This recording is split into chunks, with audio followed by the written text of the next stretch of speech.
One of the looming crises throughout the pandemic and up until right now has been the eviction and foreclosure crisis that's been coming. People have lost their jobs. They haven't been able to pay for their rent. They haven't been able to make mortgage payments.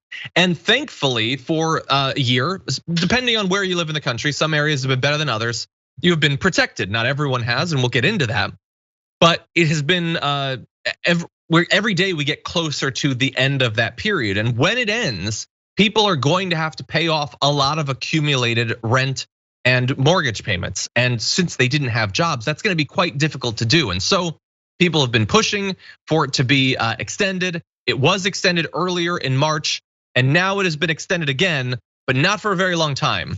Dr. Rochelle Walensky, the head of the CDC, said that the eviction moratorium will be extended until July 31st, and that this move is intended to be the final extension. So you get 1 month more, and then that's going to be it.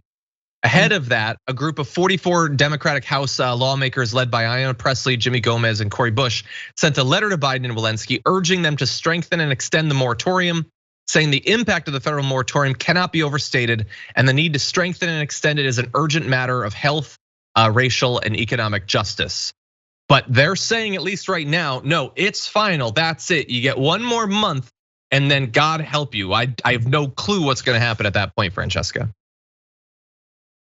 It's so easy. It's so, I mean, we see the path in front of us in terms of how to, you don't even have to pass new legislation. It's the same thing with, canceling student debt. Just don't do the bad thing. Just stave off the worst of the worst. And we saw, that through direct payments, and yes, under Donald Trump and also under Joe Biden, that direct payments to Americans saved 10 million people from going into poverty, right? And maybe save them from living on the streets.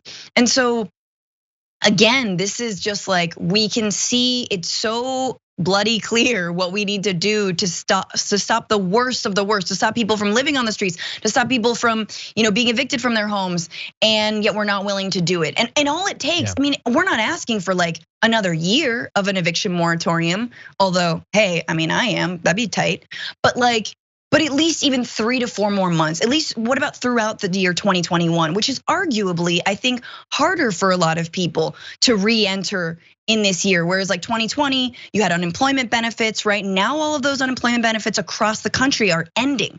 And yet the jobs aren't necessarily there. And certainly if they're there, they're not there paying what they should be, right? And that, you heard Republicans screeching about this. Why are we paying more money for people to stay home? Well, that money saved people from, potential eviction. It saved people from living on the streets. And so now what has actually changed? Right, the wages aren't better. You guys made sure the wages weren't better. So how are people supposed to make ends meet? Well, yeah, and look, people in the audience are asking the same thing. I'm trying to find the comment again. Oh, so Olivia says, what does putting it off another month do for them? Well, look, devil's advocate, they'll say it gives you a month to try desperately to scrape together the money to pay off the debt that you've accrued. Good luck with that.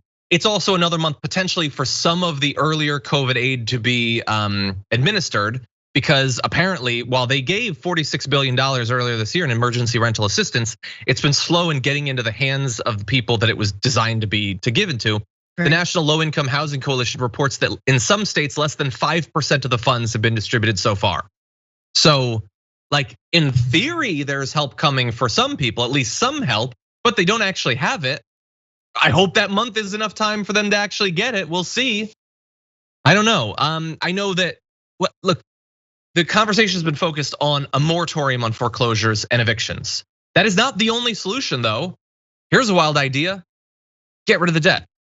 I understand, it's socialism or whatever. Okay, well, you can put off the apocalypse for a month, but if the apocalypse still comes, that's a bad thing. And some states are trying to do it. I'm so suspicious of this.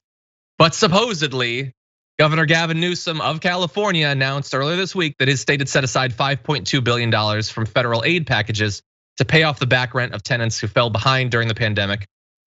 So it's a version of what we were talking about earlier that so many states have been so slow in doing. Now, is $5.2 billion enough? I have no idea. How fast is the debt going to be cleared? I don't know. Is it going to be in time for the end of the moratorium? And again, the federal moratorium isn't the only one. Some states have moratoriums of their own, but some of those have already ended. And the only reason people haven't been kicked out is because thankfully the federal one has remained, and that's not long for this world. Yeah, no, and I think that Governor Gavin Newsom's move in California is a really interesting one to study because it's been heralded by a lot of people. Obviously, it seems great, right? You're helping tenants who have back pay, and this is allowing, because before it was like, yeah, well, you got to pay it eventually, and it's like, well, with what money, what job, what? But I do, looking at some of the tenants' rights organizations and some housing rights organizations, they see this, the alleviation of the debt without a moratorium on evictions, because it's not coming with moratoriums on evictions. It's just, we'll help you with the back pay, as essentially a handout to the real estate industry and a handout to landlords. Yes, there are mom and pop landlords. Yeah, and I'm not saying all landlords are evil. There are mom and pop landlords who rely on that money 100%. But a vast majority, especially in a highly unequal housing market like in California, are landlords and or investors who just have giant condos and who could afford to, wait a little bit longer before they get their money. And so this essentially is helping landlords, and in many cases big landlords, and not actually helping people to save them from eviction, because the eviction moratorium has not been extended. So that is an important distinction to make. Yeah, no, it totally is. We'll be seeing, hopefully that group, this is supposed to be what we have. We have 44 that are generally good on these issues, putting pressure. We'll see. Biden has backtracked in the past on a few things, notably the refugee cap increase, a few other things. We'll see.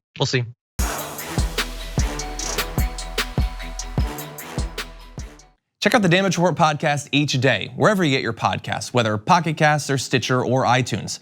You can join me as I give you the news and stories you want, with a range of co-hosts and interview guests jumping in on the fun each day. Again, that's the Damage Report, wherever you get your podcasts. And if you get them at iTunes, don't forget to rate and review. Sometimes I'll read them live on the show.